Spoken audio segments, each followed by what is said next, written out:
Ay bura da Qəbələ. Yemşanlı kəndi. Ay fındıq ağaçları.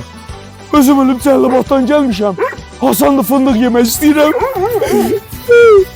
Şirin fındıqlar. Ay ama fındıq yoxdur axı. Mən gedib bu ailənin evləcil fındıqları oğramalıyam. Başqa yolum yoxdur. Ay kimsən? Allah! Kimsən bu? Bana gel bana. Ay Abi, gel bana.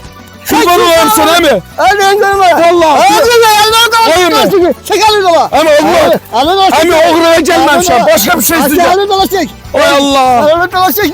Nəzirlə düşdüm ay Allah. Senin. Ne gelmiş lan bura? Əmi nə ola gəlsin gəlsin kurban olum. Ay şimdi fındık baktın ha?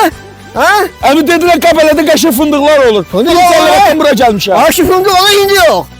Ay Əmi nə olar bırak gedim Ay başa sen dönüm. gecikmişsen fındığın ancak Tayland'a fırabilirsin sen. Ay Allah Nəzirlə düşdüm ay Allah. Cəlilabaddan gəldim bura fındıq oğramağa. Götürüb ağılıb mən Ay açayım. kişi, ay saxla. Neye gelmiştin? Fındıq oğramaya dayı. Qəbələdən. Bəli. He kardeşim bu adam kimi diyesen ben sana fındık Tayland veririm daha. Doğrudan ise, ha? Hadi. Və mənə dedilər, niye yaxşı, qurban olsun? Qəbələdən Qəbələ cəmaatı qonaqpərvər cəmaatdır. Milletinden aslı olmayana qonaqpərvər. Yalaşım sen. Dayı Allah sönür. Bağlıyasa əl açasan. Aşağı mində. Sənin başına dönüm. He, Ben Allah. Qəbələ cəmaatını eşitmişdim ama belə bir Ha yok hala yok. Allah senden razı olsun. Dayı kurban ol. Ne kadar mənə fındıq verəcəksən? Ne alma fındık şaban ne? Sen bir de ne iste. Adam kimi iste. Mən çox səhv eləmişəm qurban ol. Ha, bəli. Mənə dedilər ki, ged oğurluq elə. Mən də gəldim Cəlilabaddan durub oğurluq eləmə. Uşaqsan, dammamışsan, böyündə başa siyah. Başına dönəm dayı.